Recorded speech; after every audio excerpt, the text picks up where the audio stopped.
میرا امیر اہل سنت کی بارگاہ میں سوال ہے کہ اکثر اوقات لوگ قبلے کی طرف منہ کر کے تھوک رہے ہوتے ہیں، تو اس طریقے سے قبلے کی طرف منہ کر کے تھوکنا کیسا؟ قبلے کی طرف منہ کر کے تھوکنا جو ہے اس کی ممانعت ہے۔ اللہ پاک کے پیارے پیارے آخری نبی صلی اللہ علیہ وسلم فرماتے ہیں جس نے قبلے کی طرف تھوکا وہ قیامت کے دن اس حالت میں آئے گا کہ اس کا تھوک اس کی آنکھوں کے درمیان یعنی پیشانی پر ہوگا۔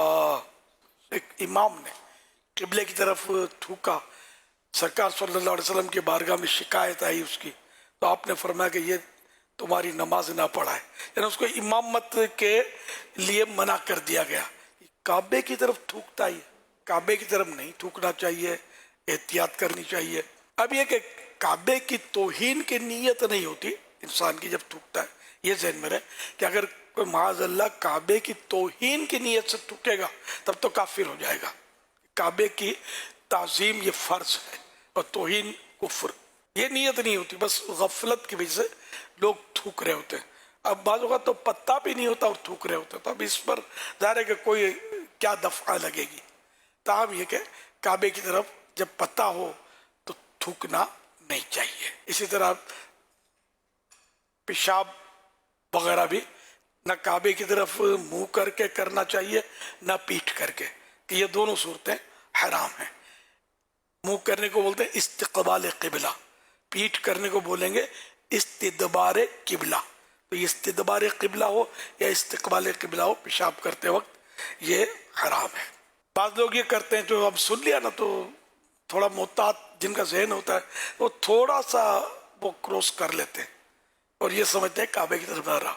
تو یہ ہمیشہ خیال رکھیے گا کہ 45 کی ڈگری میں، اینگل میں 45 کی ڈگری کے اندر اگر رخ کرنا، چہرہ کرنا یا پیٹھ کرنا پایا گیا تو یہ بھی استقبال و استدبار قبلہ ہو گیا۔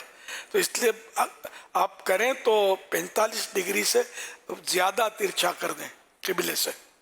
اور بہتر یہ ہے کہ جیسے کہ سمجھانے کے لیے یہ سلام ہم پھیرتے ہیں تو یہ 90 ڈگری ہو جاتا ہے نا، تو یہ جس طرف ہم سلام پھیرتے ہیں نا تو بس اس طرف پیٹھ ہو یا منہ ہو، تو کعبے طرف وہ کرنے میں وہ مسئلہ نہیں رہے گا۔ اگر 45 ڈگری کے باہر تھوڑا سا رکھیں بھی، بعض اوقات آدمی یوں ہوتا ہے، کبھی یوں ترچھا ہوتا ہے، تو یوں کعبے کی طرف منہ اور پیٹھ ہونے کا امکان رہے گا۔ تو اپنے گھروں کو چیک کر لیجئے اور ممکنہ صورت میں اس کی ترکیب بنا لیے۔ بعض لوگ سمجھتے ہیں کعبے کی طرف منہ نہیں کرنا چاہیے، لیکن وہ یوں سمجھتے ہیں پیٹھ کرنے میں کوئی حرج نہیں ہے، تو ان کے گھر کا جو واش روم ہوتا ہے WC یا کموڈ، یہ پھر قبلے کی طرف پیٹھ کیے ہوئے ہوتا ہے، تو یہ بھی نہیں چلے گا۔ تو اس کو درست کروا کر ثواب حاصل کریں۔ اب اگر جگہ کرائے کی ہے تو مکان مالک کو اعتماد میں لے کر مسئلہ سمجھا کر ان کو آپ اس طرح ضرور کروا لیجئے کہ مطلب کب تک یہ، ورنہ آپ گناہ کرتے رہیں گے۔